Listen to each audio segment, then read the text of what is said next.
Polisi terus mengusut kasus penyiraman air keras terhadap aktivis Kontras Andri Yunus di kawasan Salemba, Jakarta Pusat 12 Maret lalu.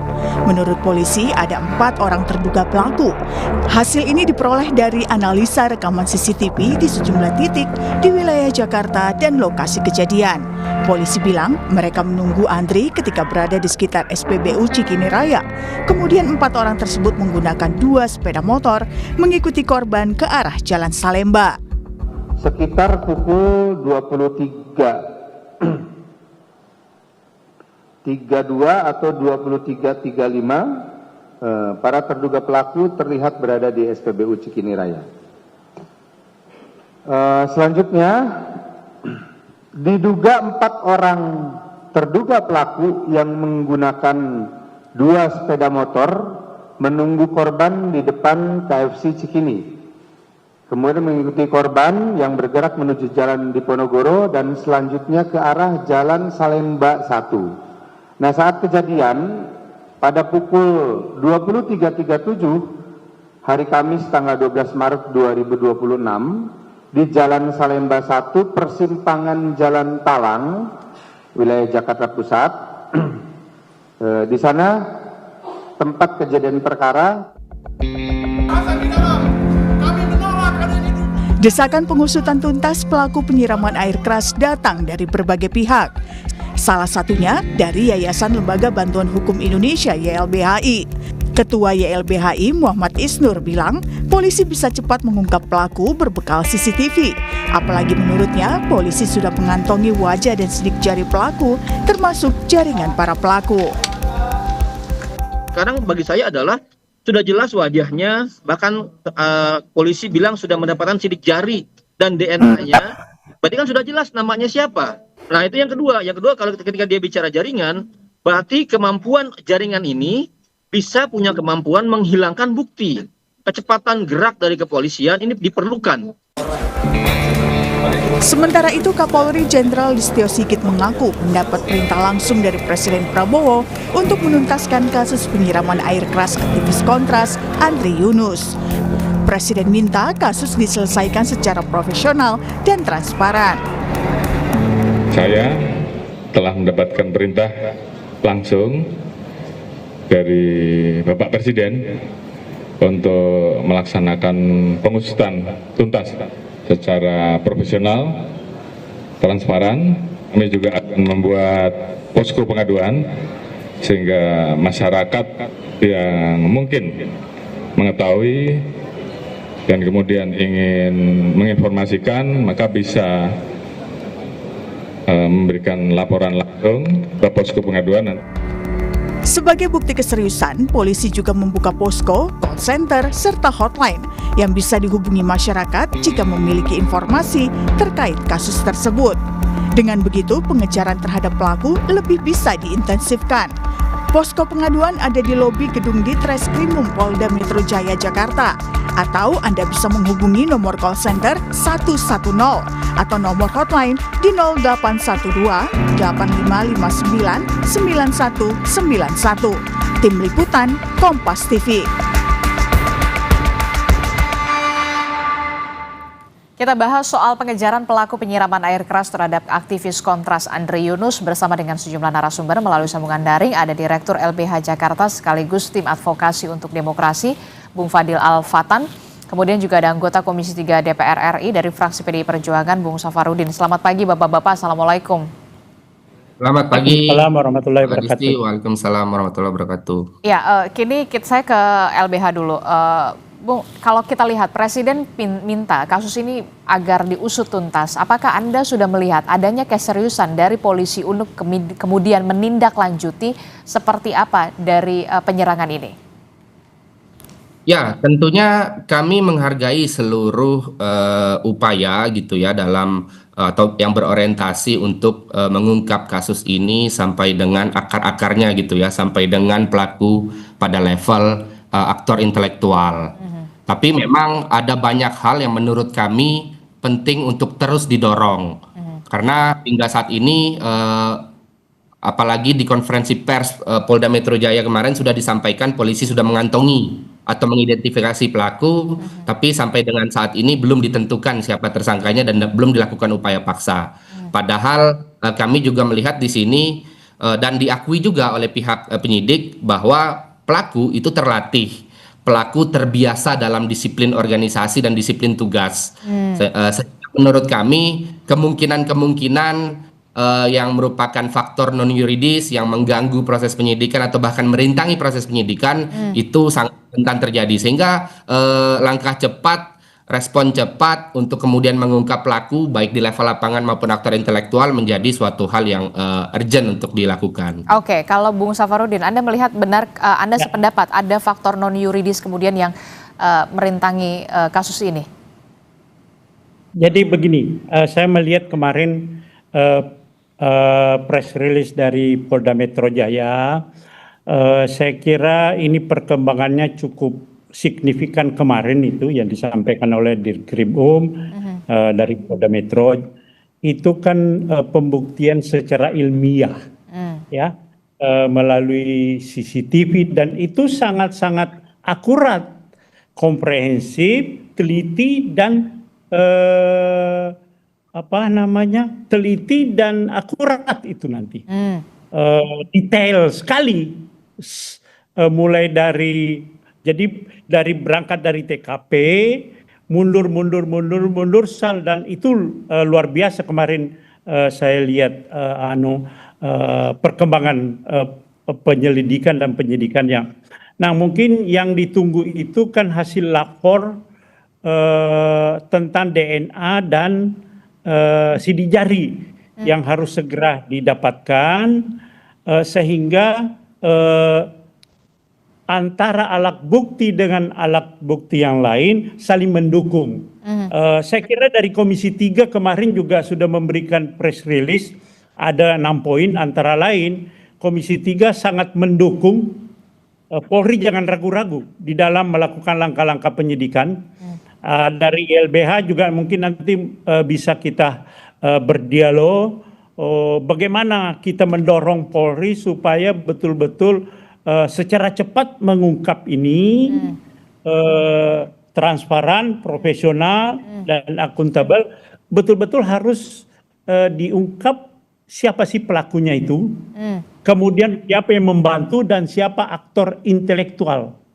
Saya kira kita bersinergi dari DPR, Komisi 3, dari Direktur YLBH itu kita akan sama-sama mendorong Polri. Dan mungkin setelah Lebaran ini kita akan RDP dengan Kapolri untuk mendorong jangan ragu-ragu di dalam bertindak supaya segera diungkap. Karena ini adalah masalah martabat negara kita.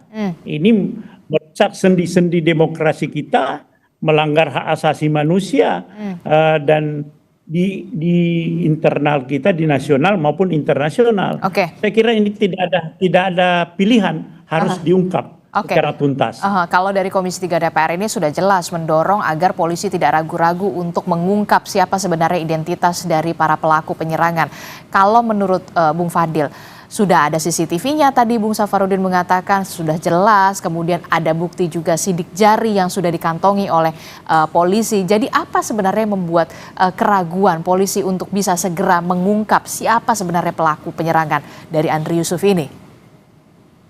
Ya, sejak awal Mbak Adisti, kami segera setelah kejadian dilakukan, kami sangat kooperatif dengan pihak polisian. Ada tim gabungan yang diturunkan, baik dari Polres Metro Jakarta Pusat, kemudian di Reskrim Polda Metro Jaya maupun Bareskrim Mabes Polri. Dan kami bahkan memfasilitasi penyidik untuk mendapatkan bukti yang menurut kami sangat krusial. Misalnya ada botol yang menjadi wadah air keras yang digunakan untuk menyiram. Karena kami melihat dan kami juga menganalisa bahwa pelaku sepertinya mengalami atau terkena cipratan dari air keras tersebut. Jadi bisa jadi itu tidak sengaja terbuang. Tapi bukti ini menurut kami sangat signifikan. Kami sangat memahami bahwa ada proses yang harus ditempuh, misalnya analisa forensik secara digital dan lain sebagainya gitu ya. Analisa-analisa yang dikatakan Kapolri sebagai scientific crime investigation.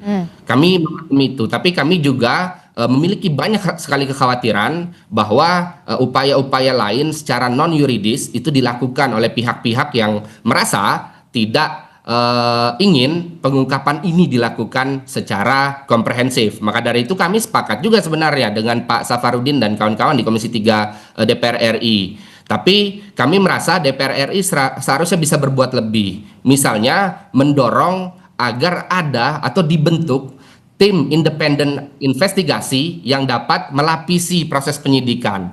Yang mana hambatan-hambatan teknis tadi atau bahkan hambatan politis dapat juga ditempuh. Sikap ini kan sikap yang sama yang dilakukan oleh DPR RI ketika kasus pembunuhan aktivis HAM Munir Said Talib. DPR RI tegas pas itu. Oke, penyidikan ada, tapi harus ada juga tim pencari fakta. Ketuanya pada saat itu Brigjen Pol Marsudi gitu ya, dan kemudian perwakilan masyarakat sipil pun banyak di dalamnya. Jadi saya pikir harus juga ada langkah-langkah konkret yang dilakukan untuk melapisi proses penegakan hukum yang juga dilakukan aparat polisian agar hambatan tadi non yuridis yang berkenaan dengan aktor yang high profile yang mampu merintangi dan lain sebagainya bisa diatasi. Oke, untuk kemudian menepis adanya faktor non yuridis yang kemudian menjadi hambatan, Bung Safarudin, ada saran dari Bung Fadil untuk kemudian Komisi 3 DPR RI untuk bisa berbuat lebih konkret. Salah satunya adalah dengan membentuk tim independen investigasi penyerangan terhadap Andre Yunus. Bagaimana pertimbangan dari Komisi 3 DPR RI atas saran Bung Fadil ini? Ya, itu masukan ya, Bung Fadil, masukan. Tetapi yakinlah kita menunggu dulu sampai setelah Lebaran ini. Sampai saat ini, Pak Fadil, mungkin kita tidak sampai terbuka. Tetapi dari waktu ke waktu kita selalu berkoordinasi dengan Polri. Hambatan-hambatan, kalau memang ada hambatan non yuridis, kita akan melakukan langkah-langkah konkret. Ya, cuma ini kan kita tidak perlu publikasikan dulu, tetap keberanian umpamanya ya, yang saya katakan jangan ragu-ragu Polri bertindak, itu kita sudah lakukan karena kan semua fraksi kemarin mendukung itu. Cuma memang ini belum kita tidak terlalu terbuka, tetapi dari waktu ke waktu kita selalu berkomunikasi dengan Polri, Mabes Polri. Kalau memang ada hambatan-hambatan non yuridis, kita akan backup sepenuhnya. Kita di DPR RI kan di Komisi 3 dari berbagai macam latar belakang, fraksi-fraksi, dan ketuanya juga dari Gerindra gitu ya. Pak Habibur Rahman itu Gerindra, beliau sendiri yang menginisiasi untuk melakukan langkah-langkah itu. Ya, saya kira Pak Fadil, kita lihatlah setelah Lebaran, itu merupakan masukan bagi kita, tetapi yakinlah tidak ada pilihan lain. Ya, kemarin kita berbicara di antar fraksi itu tidak ada pilihan lain, ini harus terungkap secara transparan siapa pelakunya dan siapa aktor intelektualnya. Oke, itu juga berarti pembentukan tim independen untuk memburu aktor intelektual dari penyerangan Andre Yunus ini juga menjadi bahan pertimbangan dari Komisi 3 DPR RI untuk bisa juga bersinergi dengan polisi melakukan penyelidikan. Bung Safarudin. Ya, itu kan masukan ya. Tapi kan kita masih memberikan ruang dulu kepada polisi, karena saya lihat luar biasa kemajuannya kemarin itu dengan rekam digital, jejak digital, kemudian CCTV. Betul-betul kalau saya lihat, saya juga mantan penyidik, ini tersangka ini tidak ada celah lagi. Kalau sudah selesai nanti mungkin DNA itu dari Mabes Polri, tidak ada celah untuk saling mendukung ini alat bukti ini. Sehingga masih menunggulah, agak sabar kita tunggu 1-2 hari ini, kemungkinan besar sudah ada hasil bahwa memang ada mungkin non teknis, ya kita akan membackup sepenuhnya. Polri jangan ragu-ragu di dalam mengungkap kasus ini. Oke, kalau kita lihat sejumlah kasus sebelumnya, kalau kita lihat bagaimana ada kasus penyerangan air keras juga kepada Novel Baswedan, kemudian juga teror kepala babi kala itu, tapi kemudian kita juga melihat penyelidikan ini seakan hanya panas di awalnya saja begitu. Apa yang bisa dilakukan untuk memastikan, untuk menepis anggapan seperti ini, Bung Safarudin? Sampai diusut secara tuntas siapa sebenarnya pelaku termasuk juga aktor intelektualnya. Ya, jadi saya kira media boleh mengawal ini, dari LBH juga mengawal ini semuanya, dan kita kemarin ini kan kita ini lagi lagi pada libur ini sebetulnya kemarin, tapi kita semuanya fraksi datang semuanya. Yang diwakili oleh para kapoksi untuk melakukan dorongan membackup sepenuhnya Polri di dalam pengungkapan ini. Jadi saya kira kalau bilang panas-panas awal, oke lah, kita tidak itu, tapi saya kira kita bersama-sama silakan media juga, LBH juga, semua lapisan masyarakat, kita sama-sama mengawal. Sekarang ini kita tidak bisa lagi mengatakan, oh begini-begini DPR mendorong sepenuhnya, tapi kenyataannya tidak. Silakan bersuara nanti, silakan bersuara, dan saya ada di situ. Insya Allah kita akan memenuhi janji-janji itu untuk mengungkap. Okay. Apalagi kalau saya lihat secara profesional, alat bukti secara ilmiah itu sudah luar biasa. Tinggal kalau memang ada non teknisnya itu kita akan tangani. Oke, Komisi 3 DPR RI termasuk juga media dan juga masyarakat ikut juga turut mengawal dari kasus ini, Bung Fadil. Saya ingin juga tahu bagaimana saat ini kondisi dari Bung Andri Yunus saat ini seperti apa, keterangan apa yang kemudian sudah diberikan oleh Bung Andri, termasuk juga soal krono dan juga bukti-bukti apa yang sudah diberikan juga kepada polisi. Ya, kalau kondisi kesehatan memang sedang dalam perawatan medis yang intensif gitu ya. Dan dari apa yang kami lihat, dari apa yang menjadi koordinasi dengan pihak dokter gitu yang menangani, kami melihat bahwa ini bukan sekedar penganiayaan, Pak Safarudin. Yeah. Ini mengarah kepada percobaan pembunuhan berencana. Ini dilakukan oleh orang yang terlatih, oleh orang yang terorganisir, terkoordinasi dengan baik, dan kemudian melakukan ini dalam ketenangan. Itu yang disampaikan oleh Polda Metro Jaya kemarin. Artinya mereka terbiasa tuh dalam disiplin organisasi dan disiplin tugas. Maka itu kami mendorong arah penyidikan juga dapat lebih berorientasi, bukan hanya pengungkapan pada level lapangan, tapi juga pada level aktor intelektual, dan termasuk di dalamnya menerapkan pasal mengenai percobaan pembunuhan berencana. Tadi Mbak Adisti juga sampaikan, pada perkara-perkara sebelumnya, kasus-kasus sebelumnya atau presiden sebelumnya, memang ada situasi di mana aparat penegak hukum menurut kami, dalam keyakinan kami memiliki hambatan secara politis gitu ya. Pengungkapan tidak dilakukan secara komprehensif, hanya di level lapangan. Nah, kami khawatir hal itu terulang. Kami khawatir negara mengulang hal yang sama, pola yang sama. Maka dari itu tadi, saya mendorong rekan-rekan Komisi 3 agar konsekuen dengan apa yang disampaikan. Pak Habibur Rahman, Ketua Komisi 3 kemarin bilang ini bukan persoalan personal, ini bukan persoalan spontan, tapi ini adalah berkaitan erat dengan kerja-kerja Andri Yunus secara keorganisasian di Kontras sebagai pembela hak asasi manusia. Artinya ada motif yang politis di sini. Kami khawatir motif politis ini yang kemudian justru mengganggu proses penyidikan. Sehingga tadi tim independen pencari fakta atau investigasi independen menjadi lebih relevan untuk melapis, mendukung dan memberikan perspektif lebih luas pada aparat kepolisian, pada penyidik.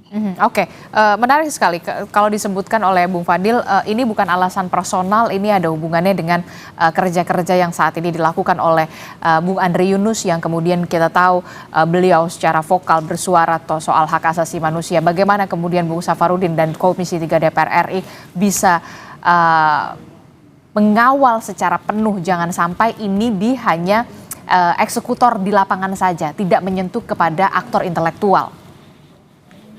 Ya, kita sudah berdebat, berdiskusi panjang lebar kemarin itu, sehingga muncullah ada 6 poin itu, pernyataan dari Komisi 3, termasuk itu mengungkap secara cepat, transparan, pelaku di lapangan yang membantu dan aktor intelektualnya. Saya kira yang saya katakan tadi, silakan media, semua lapisan masyarakat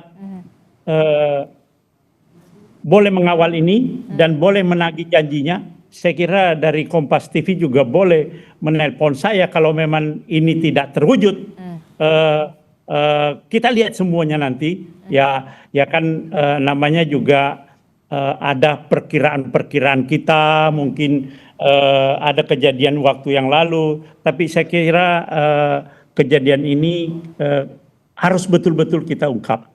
Karena ini juga masalah pertarungannya, masalah demokrasi, sendi-sendi demokrasi, asasi manusia, baik nasional maupun internasional. Oke, saya ingin juga tahu, kalau kita lihat kan polisi juga membuka hotline begitu ya, layanan aduan yang kemudian sudah diupayakan oleh polisi untuk bisa membuka seluas-luasnya informasi dari masyarakat untuk bisa diterima oleh polisi. Bagaimana kemudian respon dari LBH sendiri, Bung Fadil?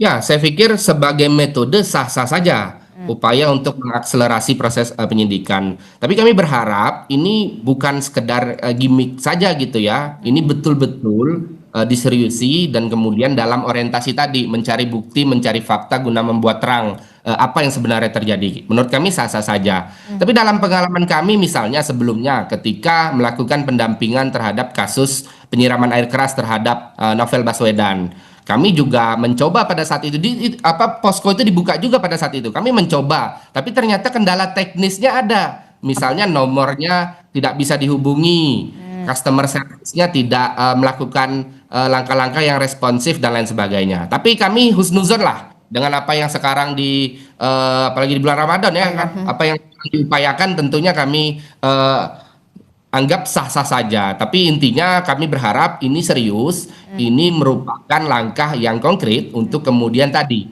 mengumpulkan bukti, mencari fakta untuk mengungkap ini secara komprehensif. Oke, terakhir Bu Fadil, apakah ada kemudian durasi waktu yang Anda dan juga teman-teman dari tim advokasi untuk demokrasi berikan ke polisi jika kemudian tidak memenuhi tenggat waktu, apa yang akan dilakukan langkah selanjutnya? Terakhir. Ya tentu di satu sisi kami memahami kerja-kerja atau proses penyidikan yang tentunya penuh dinamika, penuh tantangan. Tapi kami melihat situasi, tadi juga Pak Safarudin sampaikan dan beberapa kalangan juga sampaikan, secara kondisi lapangan, di TKP dan apa yang dilakukan oleh pelaku lapangan, ini nampaknya relatif mudah untuk dibuktikan. Polisi sudah menyisir 86 CCTV. Bukti-bukti sudah dilakukan penelaahan lebih lanjut gitu ya. Menurut kami ini sangat mudah dilakukan. Tapi kami khawatir ini menjadi lama seperti tadi ketika ternyata ini menyangkut pihak-pihak yang secara power atau secara kekuasaan high profile. Sehingga pengungkapannya hanya terbatas pada pelaku yang menjadi eksekutor atau yang turut serta di lapangan. Kami khawatir itu yang kemudian membuat lama. Kami khawatir ada upaya-upaya itu tadi. Maka untuk mengakselerasi, melapisi, membackup proses pengungkapan fakta yang dilakukan oleh penyidik, kami berharap tim independen itu yang kemudian dapat mengungkap ini secara lebih luas. Konteks sosial politik dan kemudian motif yang sifatnya politis itu kan tentu akan lebih mudah ketika melibatkan para praktisi ahli independen dari berbagai lintas disiplin ilmu dan pengalaman untuk kemudian mengungkap itu secara lebih komprehensif sehingga penyidik, aparat penegak hukum dapat lebih mudah melakukan kerja-kerjanya tanpa hambatan tadi teknis maupun politis. Dan kami berharap DPR RI juga melakukan monitoring pengawasan secara berkala, termasuk tadi mendorong adanya tim independen pencari fakta untuk kemudian mendukung kerja-kerja kepolisian. Oke, kita dorong semua bagaimana polisi bisa mengungkap secara tuntas, tidak hanya soal pelaku lapangannya saja, eksekutornya, tapi kemudian ini juga menyentuh ke aktor intelektualnya. Untuk Komisi 3 DPR RI juga kami akan kawal lagi dari media untuk bisa kemudian nanti setelah Lebaran, jangan sampai kemudian ini trennya menurun begitu, akan ada RDP yang kemudian dilakukan oleh Komisi 3 DPR RI bersama dengan Kapolri untuk juga bisa membahas kasus ini. Terima kasih Direktur LBH Jakarta sekaligus tim advokasi untuk demokrasi Bung Fadil Alfatan. Kemudian juga ada Komisi 3 DPR RI, anggota Komisi 3 DPR RI dari fraksi PDI Perjuangan Bung Safarudin juga telah bergabung bersama kami. Sehat selalu Bapak-bapak, Assalamualaikum, selamat pagi. Waalaikumsalam. Waalaikumsalam warahmatullahi wabarakatuh.